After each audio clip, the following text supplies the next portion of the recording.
we are. One more time. You know, I think we should go and reflect back on 2010. Mm-hmm. You remember what happened in 2010? That's the year we got divorced. Yep. August the 2nd, to be exact, Yep. was the day that our divorce became final. Right.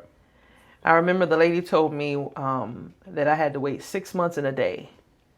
And so when I initially turned in the paperwork, it was February the 1st of 2010. Right. And so to get to the 6 months and a day, it took it to August the 2nd. But the thing about it is that I didn't turn the paperwork in February. I actually didn't turn the paperwork in until around June time frame. Oh, It was like May, June time frame. No, let me finish the story if you remember, because you wouldn't sign the paper at first. Remember, you wouldn't sign it at first, and remember you wouldn't sign a divorce at first. You don't remember that? No, but go ahead. So you saying that you were no. You saying that you were okay with when I first gave you the divorce paperwork, you went there and you signed the paperwork first because, I mean, like you was okay with it. I thought so, and then until we got down the road, and then we got to talking a little bit more, and I asked you, I said, why don't we hold up? Because we was in Vegas. I think this was in July, and I said, why don't we hold up on the divorce and wait till I get back from Korea, and we'll figure it out from there. But you was adamant about it at that point. You don't remember that? We was in there. I remember, and that's why I'm saying to you, when I initially got the paperwork in February. I thought you had already turned it in. No, because you didn't sign it until that June time frame when we came back from Vegas, because you did want us to hold it up. So June, July, whatever. But what I'm saying is that I initially got it. The reason why I'm making this point is because I think about that. I remember going to the lawyer's office and turning the paperwork in, and by this time we were definitely in July. And so that meant that we would only have another month or so before we become like and I was leaving right? for Korea, right.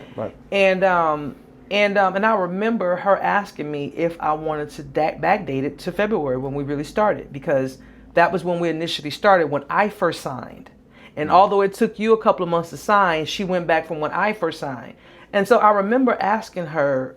I remember her asking me that if I wanted to backdate it to February. She said, you can backdate it from when y'all started, or do you want to just start it from when he signed? And I told her, I said, just go ahead and backdate it. And I remember telling her, I said, if he wants us to, I said, he can stop it. And I remember talking to you about this. I said, he can stop it, right? And she said, yeah, he can stop it at any time. I said, okay. And I left it at that. And so I think that in my mind, I remember from the time that we signed until that moment, you know, and I've said this to you before, and we've talked about it, and we're not going to, go too much into it. But I remember me thinking that I felt like, I wanted you to fight a little more for us. And when I realized that that wasn't something that was going to happen, and we were down to the wire, because if you remember, we even did marital counseling after the divorce. We did it here, and we did it when we were in Virginia versus after the divorce. But I say this to you because I think that when we really found out, but I think that those next couple of years, because of deployments and things like that, we kind of didn't really focus a lot on it because life was moving fast. We both went on deployments. You went to Korea, then you went on deployments, and then you would still come home, and our son still didn't know. But then we kind of got past those years, and then 2013 happened. I was in an accident that October or that November time frame. And it kind of like everything in life changed for me, that following month is when I came to Texas where you were with baby Jerry. And then a week after that, I went to Detroit, and I got my cousin asked me to keep her daughter. Yeah, so life started moving faster for you. Life started moving really fast for me from 2013 on. And I think that what really got me there, and I say this because it's part of the story, is when I was in my accident, which was when I was in the accident with the scarf around my neck. I remember that. And that happened Friday before Thanksgiving in 2013. And so I remember flying to you during that Christmas time. And I was about a month in from that accident. And at that point, I had also went to military resiliency training. Where they had made me a military resiliency. So I sent me out to get certified. And so I came back. So all this happened within that time, from the time that I got into my accident, which I think the date was 26 November or 22nd November of 2013. and the time that we flew to Texas, which was that Christmas time. And then I always think that, okay, so somehow up in there, everything I think happened is just, and then life started happening fast. I got the girl, 2013, 2014. We had some issues. We had a lot of issues. I think 2015, 16 is when I retired. 16, 17 is when baby Jerry came to stay with you. And then 18 or so is when, was about 18 or 19 when you guys moved here. 18. But I want to talk about 2014 through the 2018, those 4 years of us just being like for me, I was with the kids because at this point, I'm still in the military. I'm a captain at this point. I have my 2 boys and I have the girl and I have my mom. And I was in it. And I just want to know, how was your life during those times? Because we didn't really talk much. Well, I think my life at that time was moving. It's not as fast as yours because you were taking on a lot more. I was taking on some things too as well with my current relationship and stuff like that. And looking at that, and I was having life altering decisions because the military at that time was telling me that, hey, you have to retire because of your illness and stuff like that. So that was weighing heavy on me too as well, and making the decision whether or not I was going to leave Texas and move to where my current wife is at, and that was in Illinois. And now those are tough decisions because I had business stuff there. I had ties to the Fort Hood community. I was down there for probably about 10 or 11 years out of my whole career. So that was moving, but also, how close I was to my son, and the death of one relationship, and you looking at it, you look at it, it's a lot of failure there too as well, because you look at the situation, and this is what people don't understand. I think a lot of us don't understand. Nobody goes into a situation and saying, hey, I want that to fail, or marriage and said, I want that to end in divorce. So you do a lot of soul searching within that process and that's what you do. And you do that over a time period. Even though you may be with somebody else, you're still thinking about the soul searching aspect of, where do you go wrong within a relationship? What do I need to do better within the next or this current relationship? And I think a lot of those things were eating away at me and saying, there were so many things that I could have done better. And that's where the self-reflection comes in. That if I can sit up and I can hold accountability for the actions that I take, me, and not blame and point the finger at somebody else, that's when I know that I have reached that growth process and saying, hey, that was it. Because we didn't talk that much during that time frame. We talked very little. We had some. It was more about our son. It was all about our son. Wasn't about our friendship or anything like that. It was about our son and those things. And we had butted some heads about him and things of that nature. And so, in some things that I always wanted to be a good father. I won't say the father I didn't have or anything like that. I always wanted to say, let me take pride in being, I know I wasn't the greatest husband, but I wanted to be a great father and not a good dad, and I hope that reflected and permeated throughout all of our kids. And when we looked at it, and so when I look at the situation, a lot of the times I just was trying to find me too.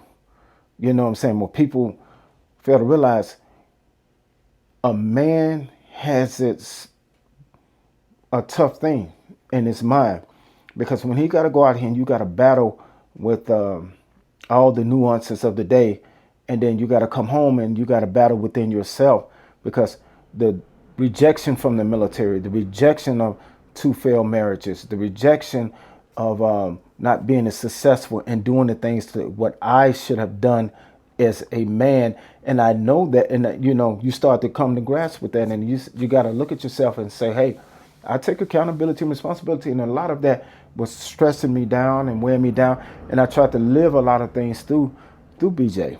I wanted to live everything through him, and I would always tell him, don't be the man I am. Be a better man than what I am. And you know, I was a okay dad, a good dad, but I want you to be a great husband. I want you to be the total package. What I was not, and I looked at that, and I look at it now, and in so many things, and that, you know, you try to be the best person you can be, or the best man you can be. Yeah. And you feeling like you're coming up short sometimes. Yeah, And I see that. and during that time frame, 14 to 18, there was a lot of loss there.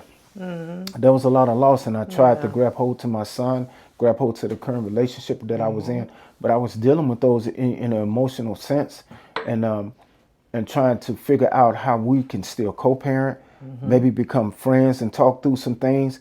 Because there was a lot of silent days there, and months that we probably didn't even say nothing to each other, because, you know, life was happening for us in a fast pace. But you know what, though, I kid you not, looking back, you know, and I have to give credit where credit is due, and I want to say this first. It was my first mother-in-law who really took in. You know, I saw her do that, be friends with her ex-husbands, right? Mm-hmm. And I thought it was and that wasn't something that I had seen, you know, because, right. I mean, we don't really see that in our families, right? And she was like, hold up, I got kids with this man, or I got this with this person. Like, why wouldn't I? They know I know how to cook. They know, you know, she was Queen Bee. She was always Queen Bee. Rest in peace to Queen Bee, right? We know who she is, right? So with that being said, but I have to give credit where credit was due when it came to your third wife, you know, because she did believe in, you know, everybody coming together. Now, here's the thing. I don't know if she really anticipated that the mom came with the kids. Yeah. But she was for the whole thing. But I'm like, no, because I have to. And so it became a thing where then I became invited to the parties and everything like that. Why? Because it was like, if not, then my boy got to decide between here and there, you know. And so now that you guys were in the same town as I was, in the same city, it was like, well, it only made sense. And so I think that her being how she was had something to do with it. And I remember that year, what was it, 2020, I think it was, when I had my birthday party. She was one of my guests at my birthday party. Yeah.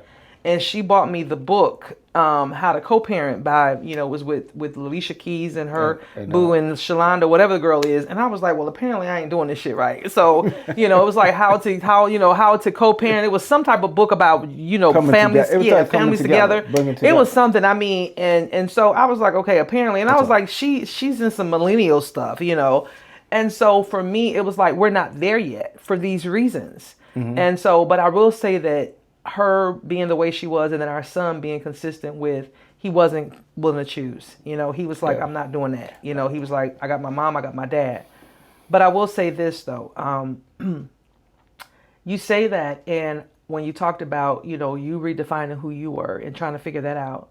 When I reflect on my life in our second marriage, by the time that marriage came to an end and you and I had totally just went our separate ways, for me, we're talking from the 90s to the mid, you know, 2000s, or the late, 2013, 14. So for me, just like yourself, that was 25 years of my life where I was only a wife between yourself and my first husband. And so when I came about that marriage and 2014 happened, you know, and I'm looking at it like what is going on? Because first of all, here I was now a single mom, right? Because that's something that I never thought it would happen, you know. And it wasn't just about me being a single mom to my boys, because they had fathers. I could still send them to you guys for summertime or whatever. And I was very grateful for that. But here I was now a single mom to this girl that did not have a father in sight. I don't even know who her daddy is, you know. But you remember you called me and you said, what do you think about this? And I told you, I said, that's going to be the greatest challenge, but it's going to be the greatest. But it wasn't part of the plan. It wasn't part of the plan. It was not part of the plan, because I had so many other things in my mind. I felt like it was being a punishment. But before, you know, we dive into that, you know. Why would you think it was a punishment? Well, we're not going to talk about that now, because I think it's one of the greatest things you ever did. Well, you got to remember, my mindset, in my mind, I felt like I was being it was a punishment. Like, why am I being punished? Like to me, I felt like it was a burden. Because it's like, hold up, I did what I was supposed, like in my mind. Because did it, remember, but remember in my mind, yeah. But sometimes our mind is like our they say, if mind you is want to hit God laugh, tell me your plans. Because in my yeah. mind, when it came to me having my kids, I had them I had a husband first, then I had a kid. Yeah. And so I never put the horse before the cart. You know what I mean? Right. And so that was what I had projected for my life. But again, if you want to hear God laugh, tell me your plans.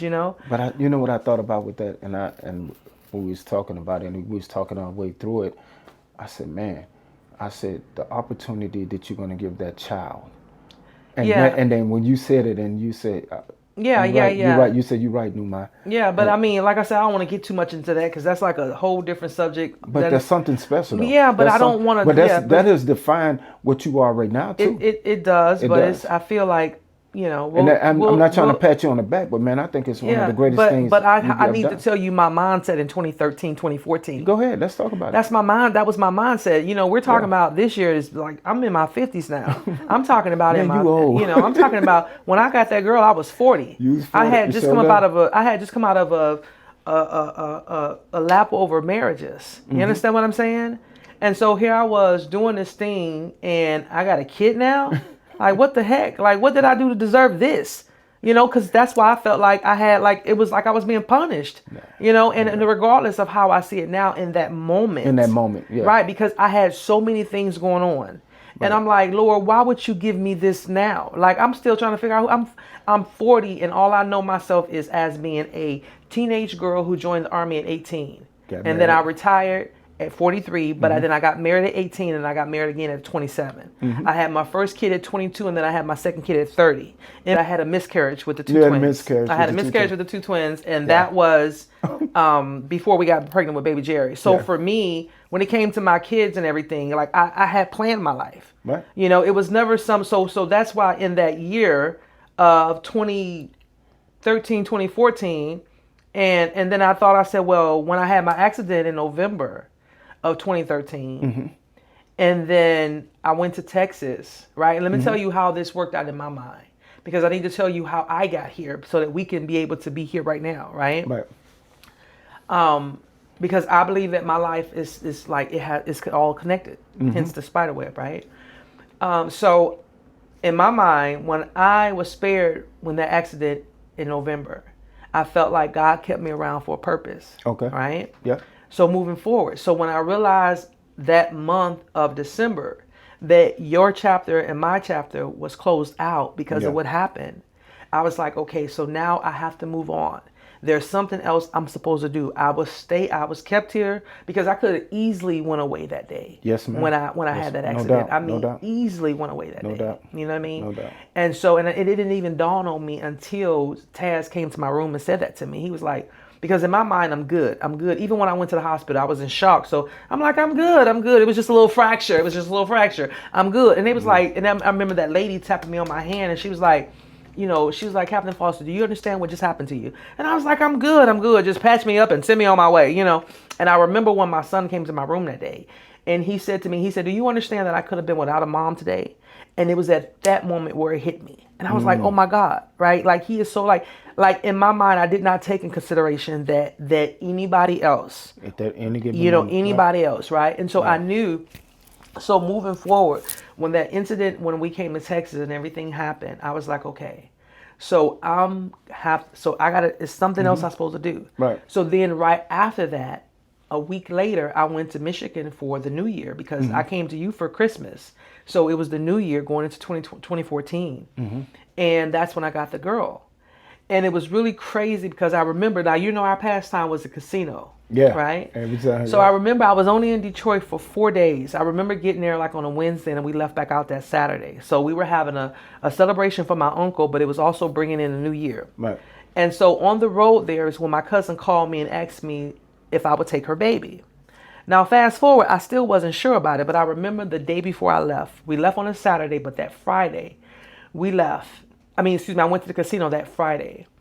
And I remember playing, and I was like, you know what, God, I don't know what she want me to do, but I remember playing. I played a couple of $100 and hit a royal flush.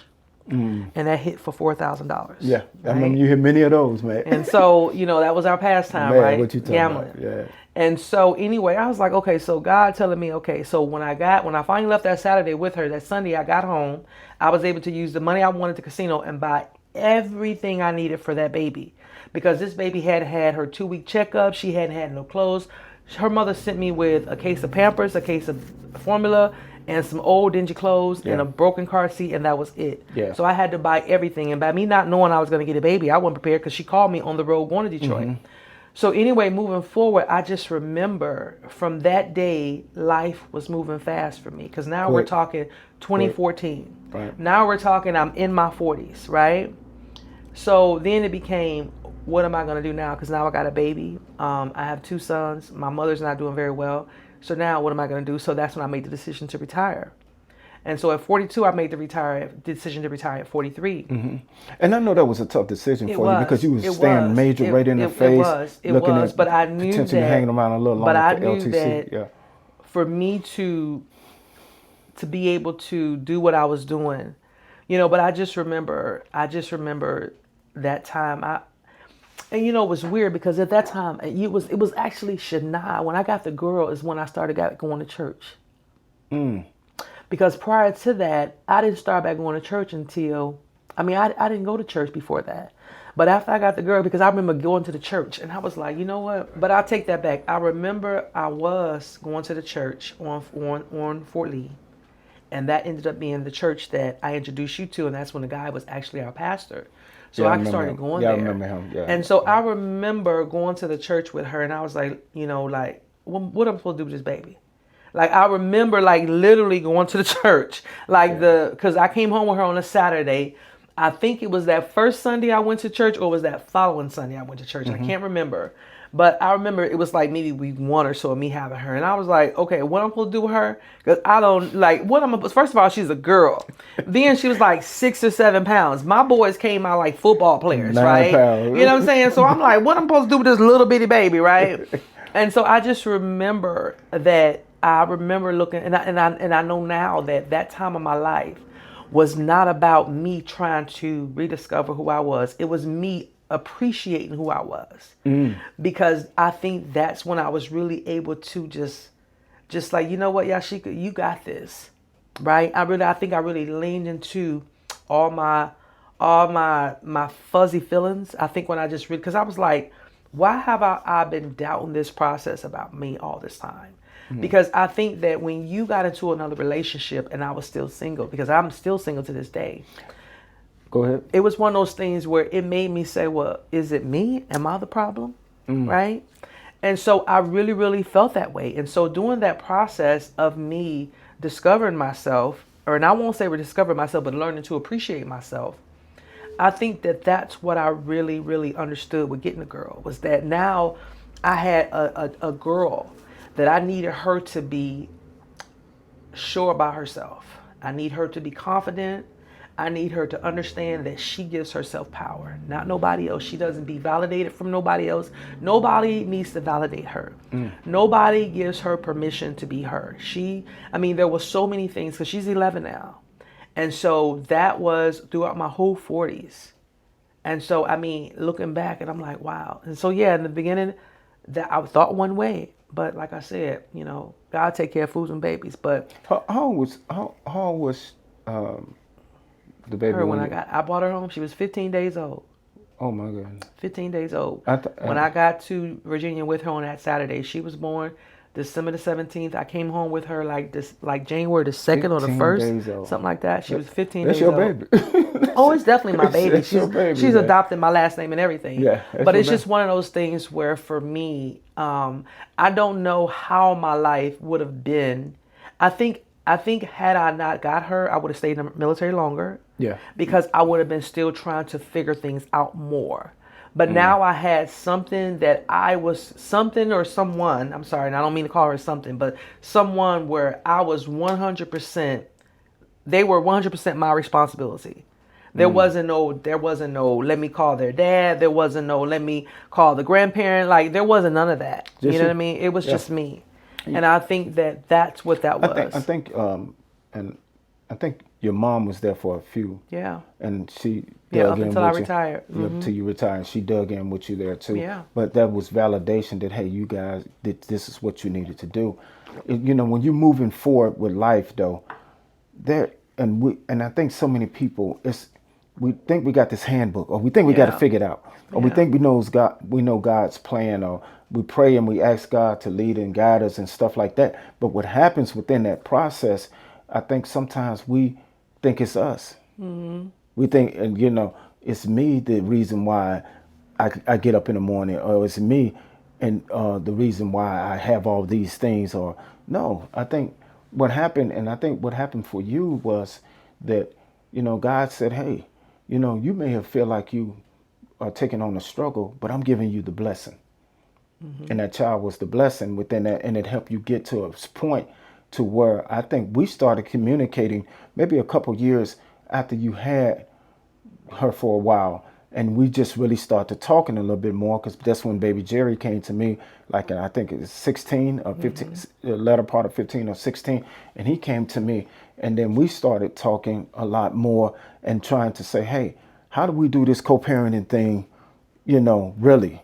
You know, Yeah. how do we figure this thing out so we can get to a smooth road to where our son sees us as friends, and all of our kids, you know, for that matter. You know, they see us as, hey, they may not have been able to gel together, but guess what? We still gel as a family. And I want to make sure I say this. It had nothing to do with your current wife. Right, right. Because she came after we were divorced. Right, You know what I right, mean? right. Now there was a situation that was static there.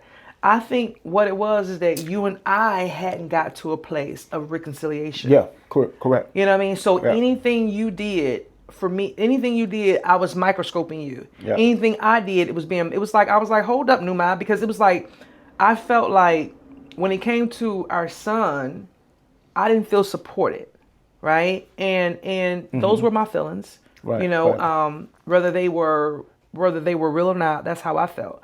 But, I wanted you. I need you to expound on that just a little bit, because people need to know why you didn't feel supported. What reason did you not feel supported? And I think we may have talked about them in a previous episode, but why didn't you feel supported? And was it something that you felt like that I should have did, or was it something I could have done better and made you feel more supported within that? Because these things come up in relationships that people just don't necessarily understand, and just say, well, I want them to really know why you didn't feel supported. Correct. So we can kind of, you know, help the next person, you know, maybe who goes to this. So we did talk about this previously, but here's what happened. You knowing me, because remember, you and I have known each other since I was like, what, 26? Something like that? I think you were younger than that. Yeah, something like You were that. younger than So I that. met you, I was like maybe 24, something like that, right? Well, we actually met in 96, so I was 23 You was 23. when we met. When we Yeah. started dating, when we started You was dating, I was 24. 24. You was 24. So at this point, you know me. You know me. So by you knowing me, you know that there are certain things that I just will not bend on. I'm not gonna listen. And I would tell you this, and I know that I talk a lot, and I know that I'm very expressive, and I know that men don't process things the way women do, and I understand Not at that. all. We don't. Right. But I would say it to you time and time again, and sometimes I would say it nastily too. And I would even say it to your current wife. I said, listen, you can have the man, but you cannot have the child. Right.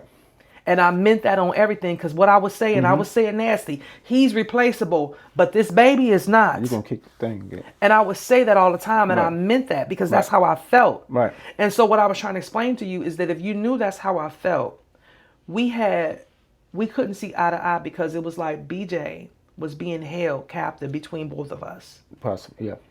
You know, it was like the leverage that you and I had, because I'm like, Numa, I don't listen. I'm going to let your boy rock with you.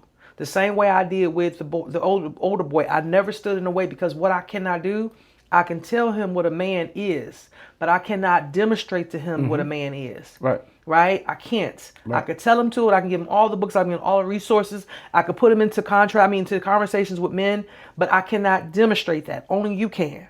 I remember I told you when I started dating you, I need you to take the big boy to the bathroom with you. Remember when he started? Because when we started dating, he wasn't even 2 yet. Yeah, I said, hey, I need you to take the big boy to the bathroom with you so he can see a man stand up when he goes to the bathroom. Right. And that's what you did. And so that's how I also saw our son. So for me, I needed you to hold that. Like, in other words, listen, I know you trying to get to know me, and part of getting to know me is getting to know my children. But this one right here, I'm going to need you to fall back. Because this woman right here, and I needed that support from you.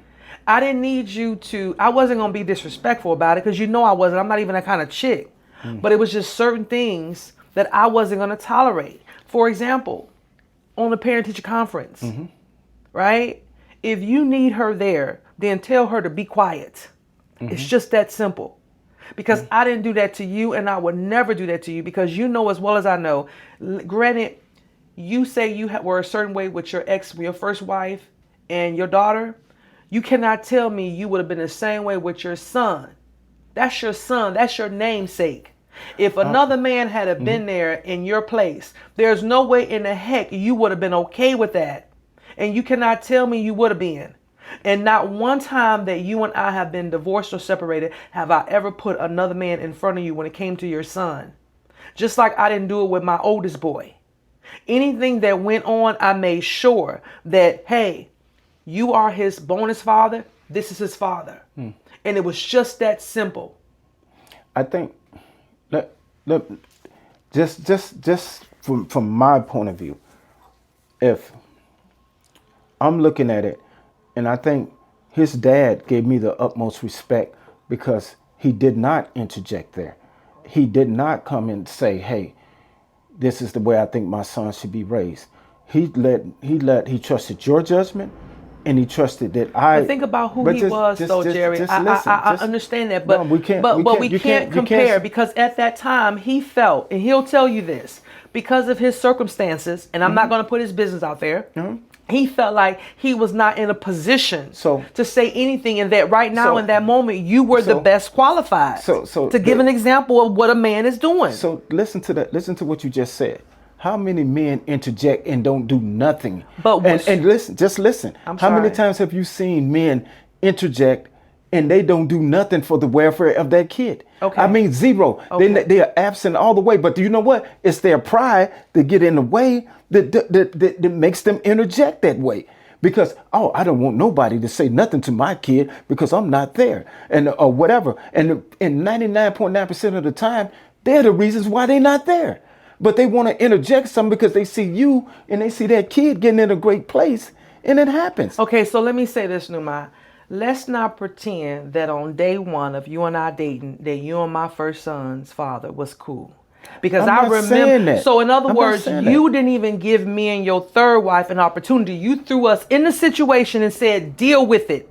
I don't think that was the intent. Listen, what I'm saying to you, what I'm saying to you, okay, what I'm saying to you, at that time, but it was not the she was your girlfriend. Remember, y'all didn't get married till many years later. Right. She was your girlfriend. She was your year one girlfriend. Because by the time I sent my son to live with you, you was only with her year one or so. Yeah. A little bit. I can so understand. So what I'm saying to you is that just like I gave the demonstration about at that time, my son's father, my oldest son's father, felt like he wasn't in a position that at that moment you were doing a great job with being a great example. He knew who his father was, but in terms of, so what I say to you is that, so think about how my concept of thinking, let me think about my concept of thinking. If that's my concept of thinking, then why would you put your current girlfriend in front of my son as if to say the same thing, that she's the better option, when I know I'm holding myself down? I don't need another woman's energy in my son's way unless I'm not doing what I'm supposed to do. I was doing what I'm supposed to do. See, listen to what you're saying. She was your year one girlfriend. Okay, so listen. We're not talking about your year 10 wife. Okay. We're talking about your year one girlfriend. Just listen. Listen to what you're saying, right? And this is where I respect your opinion, but this is just where I just think a little bit differently. When we come home and I'm trying to help our son with his homework, right? And he's not getting it. He's not getting it. I'm giving him all the support. I mean, giving him everything that he's getting. You're not there on the scene. Correct. At that moment. Correct. See, I don't have a problem with that, Newmys. Okay, I'm talking about, because you're trying to make it No, I'm sound not like I trying- had a problem with you being in a relationship. I had a It wasn't problem the with relationship. I'm talking certain about our things son. that were being sacred. The only things I'm that I talking didn't have about a our problem, son. these were, remember, let's talk about the two things I had a problem with. Throwing him into a picture Okay. when he first meeting them. Okay. We never reconciled that. We kind of talked about that But in the we previous never episode. reconciled But it. go ahead. Meaning you never got involved and did whatever you need to do. Because remember, at this point, I had only met your lady 1 or 2 times before Okay. that. All right, go ahead. So throwing him, I'm talking about by the time, I'm not after the picture, not before the picture. After the picture, I had only met her 1 or 2 times. But before that, so I had an issue with that. That was never reconciled. So from that point, the picture happened first. Then after the picture, me coming to Texas, and then all 3 of us showing up at the same time at the same holiday, Right. sitting on your couch, you in the middle of both of us. Okay, that was December of 2013. Okay, so then 2014 is when y'all took the picture. That was never. That 2014 is when. I guess from 14 to 18, you and I kind of just. 2014 was the picture. Yeah. 2014. No, 2013 was the picture. Was 2013 a picture? I don't know. Yeah, because it's somewhere in there. But yeah, because remember I came to Texas and was like the picture better be down off the internet before I get there. No, that was 2013. That was 2013. I don't. So I think yeah, it was so what I'm 14, saying to you, because I was out of the military at that time. I yeah, was so what I'm getting out of- saying, getting ready to get out So of what the I'm military. saying to you is that so by the time you guys moved here in 2018, nothing, or whenever it was 2018, 2019, nothing had been reconciled. So now here it is. I gotta see you. Still not married, but now you're taking on another person with 2 kids. They got 2 other fathers, right? And now my son is a part of this. And so it's like, okay, now I gotta, because this is the first time I'm seeing you. Remember, you did a lot of things, Jerry. You PCS your whole new family here. You did things that I didn't even know you knew how to do. What did you Jerry, I did. We've talked about this before, so don't act brand new on this camera. So a lot of things. So what I'm saying to you was that do we grow? No, and so that's what I'm saying. So we grow? So though? what I'm See? saying to you, this is what I'm saying to you. From 2014 to 2018, whenever you moved here, that was me getting to figure out who I was. Like I had to going to appreciate who I was because I had a daughter now. I transitioned from the military. So when that happened, I had to learn I had to learn that part of me. Because I didn't know, I had never seen you in character like that before. So now I got to see you in a relationship with somebody else. This is the first time I've ever seen this in my face day to day. And the reason why it's day to day is because now our son is going to school from your house because you had the better school zone. And so it's like, okay, I got to see this, but you never reconcile anything from before. So that's what I'm saying. So I had to work through those things on my own. So let me ask you a question. And you have seen me with my previous situation when we got together. And you looked at me, and I think I was just a little bit different. That person, I wanted to have a better life. If I couldn't give you that life, I want you to have that better life, whatever that may be for you. And you've seen that with me with my previous situation, with my daughter's mom, with both of my daughter's mom. Their situations was different, Jerry. But what was so much different than their situation than our situation? Jerry, I refuse to believe Come that on now, in comparison. Come on now, just think about just think about what I'm saying. And I'm telling you, me knowing so you. I wanted to be me knowing you. So you knowing me, you think I would want them to be in the rut? Not happy, not successful, or whatever. No. You would never want any of your kids' fathers, mothers to do that. You're thinking about 2 girls that I birthed that are part of me. 2 girls, and I went and I sit down and talk to the significant men in their lives, and I sit there and I said, hey, dude, this what tweets? Hey man, I understand you there, and I appreciate you being there. But these are the perimeters that I like to deal with, and I thank you for being there. That's the type of Jerry, situation what we it not is. about to do. I'm just asking a question. Let me tell you something. Because of the things that you do are so repetitive, and I'm not going to say I'm on camera. But what I will say is this: you never once wanted any of your kids' mothers to suffer. That was never something you wanted wanted, especially the ones you were married to. You were only married to 2 of the 3. Right. Okay? Now, the other situation was different, right? For whatever reason, you guys were really, really young. But in my situation, you had an intent. When you had an intent, right? And it's unfortunate. The intent of what? Well, here's the thing. That I wanted you to suffer? No, that I wanted to rub stuff in your face? Oh, baby, I didn't say that. You did. No, I wouldn't. I'm not that dude. This is the problem with you, Sheik. You think that everything it surrounds around the thought process of somebody trying to do something to paralyze you or hurt you. No, that's not it. You're not that dude subconsciously, but you are a Gemini. You have 2 different personalities. And your personality, one of your personalities can be a main motherfucker.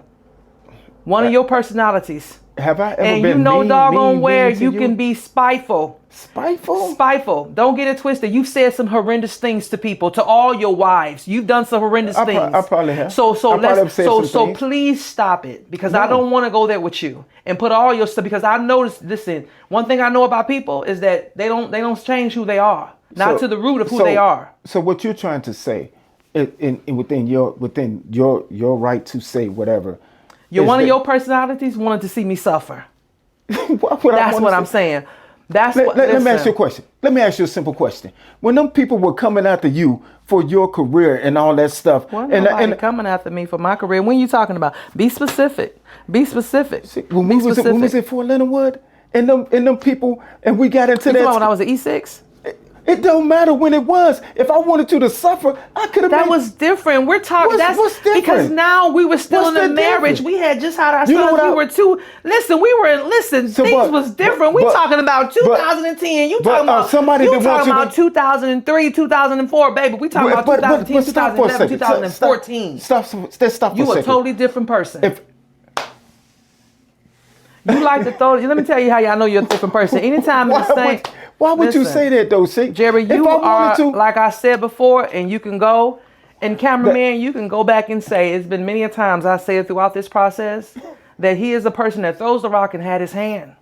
Throws the rock and had your hand. So now, Jerry, listen. Let me ask you one question. Just one question. All right.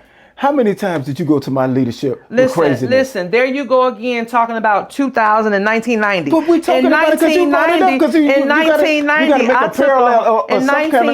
1990, I took a whole doggone 3-ring hole puncher to your head in the 1990s. In the 1990s. And why did you do that? Okay, we already talked about that. So what I'm saying to you is that what we want in 1990s is different than what we want in 2000 and then 2010s and then 2020s. Because every decade, life is different. I'm in my 50s. I'm not the same person I was in my 20s and 30s. And I'm 50. So what I'm saying to you is that I know you. I know you. And who you are is an amazing person. Don't change who you are. That's why you able to have 3 wives and they don't tell her how many girlfriends in between. Okay? Boy, you understand what I'm saying? That's why you got so many. That's why you got so many jobs. You understand what I'm saying? And, how many jobs you got? I can't stand her ass. I'm just gonna let you know that. I mean, that's why. About 7 you know what I'm saying? And I'm getting tired. That's why you are who you are. Listen, lean into it. That's all I'm saying. Lean into it. Lean into it. I can't stand her ass. I'm telling you. Every time we having a good conversation, because you be trying to act like this. Like, oh my God, I'm not this person. I told you, like with a girl, you was throwing holy water on. Like you are like the door-to-door salesman. You grew up in the church. Like you are that dude. Like people are so like they would really be like baffled by you. They'd be like, not him. Cause you know how I know? Because that's how they are with your son. They be like, baby Jerry would never. I be like, y'all don't know. Listen, I know who his mama and his daddy is. I know who his mama and his daddy is. So I know who baby Jerry is. And I look at you and I'm just like, listen, like, look, like, you know, cause you got this complex about yourself where you're not threatening to people. So people look at you be like, you know what? He ain't mean no harm. You just the right height. Where people like, you know what? He ain't mean no harm. Did you just say I'm just the right height? Do you see what the hell I got And to I do? promise to God, because I mean that is a gift. I'm about to change. That's a gift. That's a gift. I mean, and I know we about to end this episode, but I feel like that's a gift. A gift And so of what what? I'm saying to you is that that's who you were even in the marriages, because I used to look at you, and to this day I be like, how did he get me?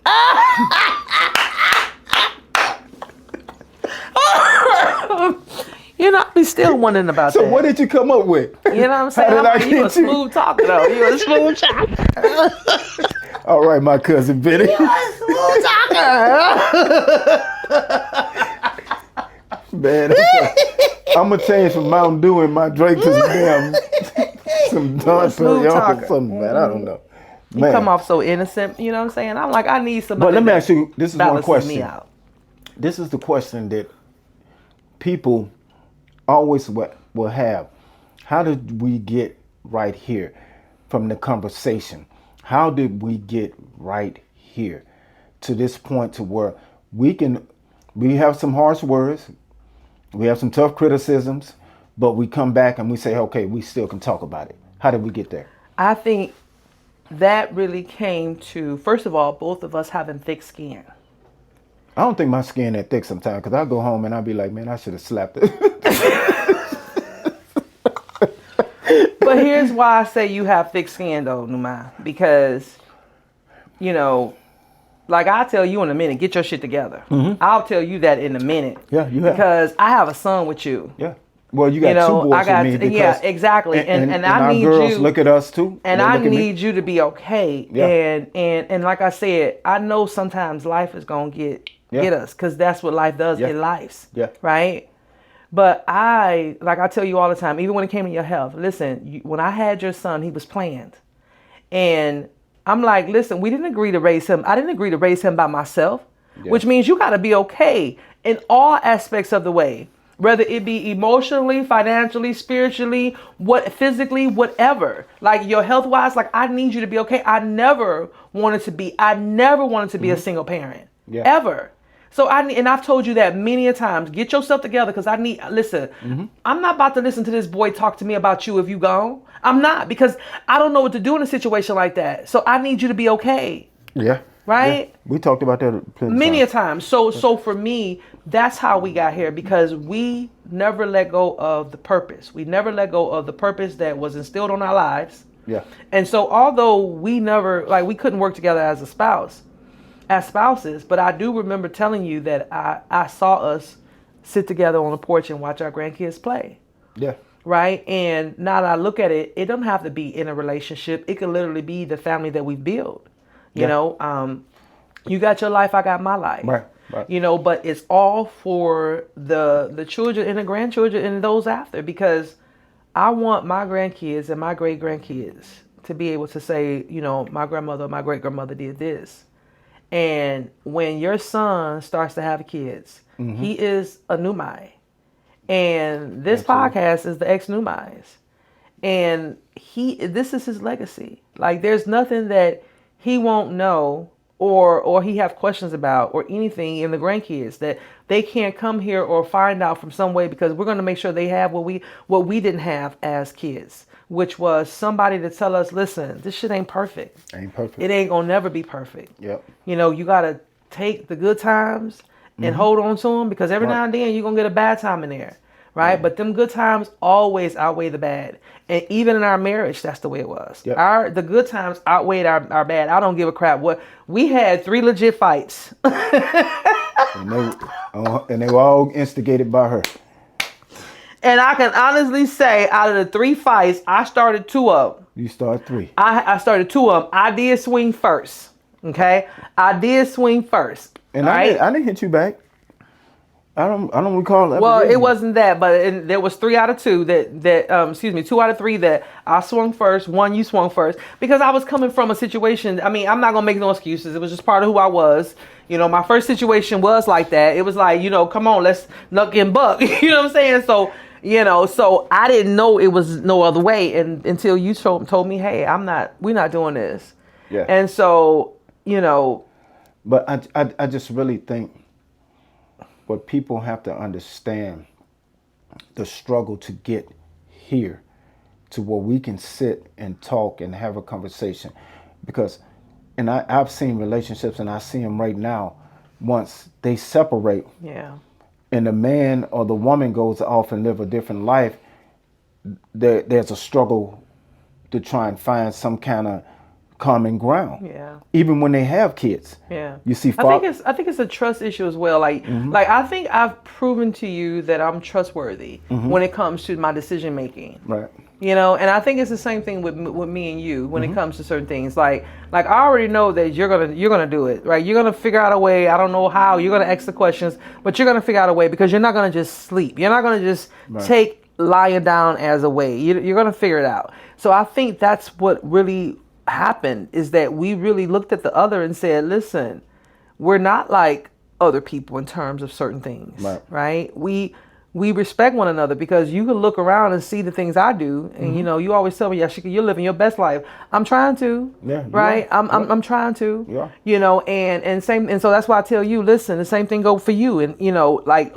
whatever it is you're supposed to do. And so moving forward, I think that this is where we are. Like, this is what we bring to the table, and this process will continue to grow, and that's what people have to understand. I think within a relationship, whether you after marriage, you got to continue a growth process. You know, people say, well, I don't need to speak to that person. I don't need to talk to that person has instilled a lot into you. And this is where I think in most relationships, and then it's accepting where people come together, and we raise families together, and we talk together, and we try and build together. And like this, when you came to me, you said, hey, Jerry, I think this is where we need to be at, and what we need to be doing. And this is going to be something that's going to be significant within our lives, not only in a financial sense, but in a sense of growth, to show people how you grow. Because people always ask me, and I know you probably get the same thing, like, how do you do it? Like, how do you do that? And I'm like, you know what? I can't say I got here by myself. You know, because I remember when you and I dated, and you would keep the boy for me while I go to school, even on a Saturday. You know, and we were dating then, and you was like, Ashika, I got him. Like, I could take him to the park. I could take him to up here to play video games. Like, I got him while you go to school. And I would put him in. You would do that. You would do that. And we were just dating then. But that's what the team concept is delivered. You cannot make nothing if you just, it's just me or I. The team concept comes first. And I know when you're in a better situation, he's in a better situation, we all are in a better situation. That's how you develop that. Yeah. And that's how we win, right? That's how we win. All right, cheers. That's how you win. That's how we win, honey. And I still don't like you.